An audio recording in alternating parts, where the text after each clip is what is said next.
The pirate ship Stormbreaker stood motionless in the misty lagoon like a giant predator, frozen in anticipation.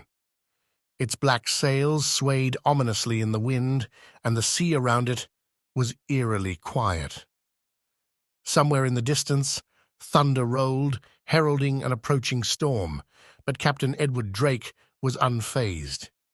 He stood on the deck, holding a map in his hands like a hunter tracking his prey.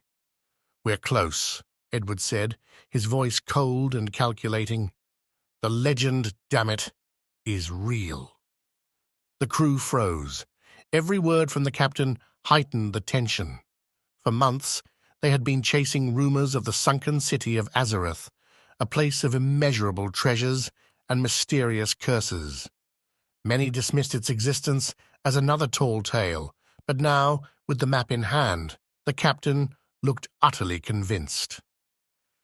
"The legend says," began the first mate, Eliza Moore, stepping up to the captain, "that Azareth didn't just sink into the sea, it was destroyed by nature itself. Earthquakes, storms, and then a curse. None of those who searched for it ever returned." Edward shot her an icy glance. "They didn't return because they were fools, not because the curse is real." Eliza didn't reply, but an uneasy feeling stirred inside her. A strange atmosphere pervaded the ship. Some of the crew, young recruits like the navigator, Thomas Green, were jubilant, eagerly anticipating riches. Others, the old hands, seemed subdued, silently praying that the ancient legends were nothing more than stories. The captain ordered the ship to press on. Night fell, catching the ship out at sea. In the darkness, the silhouette of an island appeared, surrounded by jagged reefs, as if nature itself sought to guard its secret. "That's it," Thomas whispered, pointing at the black outline, "the island from the legends." At dawn, the captain assembled the expedition team: Edward himself, Eliza, Thomas, the strongman Marcus Shaw, the cook Carter Flynn, and the skilled diver Sarah Blackwell. "We'll find the entrance to the sunken city," Edward said, his piercing gaze meeting each of theirs. "No one acts alone. This place might be dangerous." The rowboat was lowered into the water. The island proved to be desolate, its shore a sharp blend of rocks and coral. Sarah, equipped with her diving gear, was the first to plunge into the water, exploring the seabed. A few minutes later, she surfaced, breathing heavily. "There's an entrance," she said. "A tunnel between the reefs leads downward." Edward nodded, and the group began their preparations. Everyone was tense. The legend of Azareth's curse echoed in the minds of all present. The underwater tunnel was narrow, but soon opened into a vast chamber. Light filtered through cracks in the ceiling, illuminating ancient walls. Stone columns were covered with carvings of people bowing before a giant figure. "This is incredible," Eliza whispered, studying the drawings. "This isn't just a city. It's a temple dedicated to some ancient god." In the center of the chamber lay treasures, gold coins, gemstones, statues. Everything sparkled in the dim light.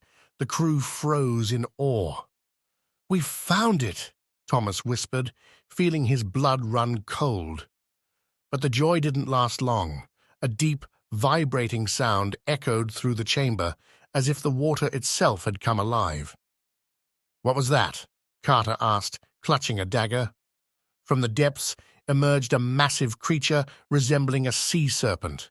Its glowing green eyes and shimmering scales reflected the golden light.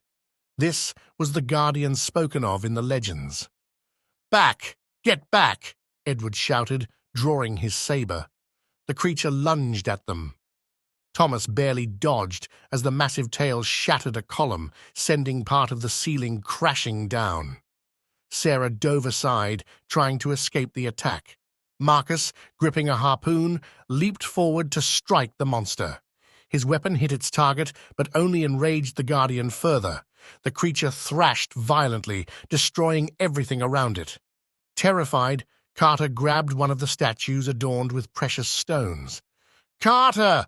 What are you doing?" Eliza yelled. But it was too late. The moment he lifted the statue, the Guardian turned its attention to him. Carter's face went pale as he realized his mistake. "Drop it!" Edward shouted. The cook obeyed, tossing the statue aside. The creature chased after it, momentarily ignoring the humans. "Let's go!" the captain growled, grabbing Thomas by the shoulder. They fled the chamber, leaving the sunken city behind. On the surface, the crew gasped for breath, looking back at the churning water. "We almost died," Thomas said, his hands trembling. "But we have the treasure," Carter muttered, showing a sack filled with coins and jewels. Edward remained silent. His gaze was fixed on the sea. "This place is more than we thought," he said quietly. "There's something here that's best left undisturbed." Eliza nodded, wiping sweat from her brow. "So we won't come back?" The captain turned to her, his face a cold mask. "Maybe, but if we do, we'll be better prepared." The ship raised its sails, carrying the crew away from the mysterious ruins of Azareth. But they all knew their connection to that cursed place would not be so easily severed.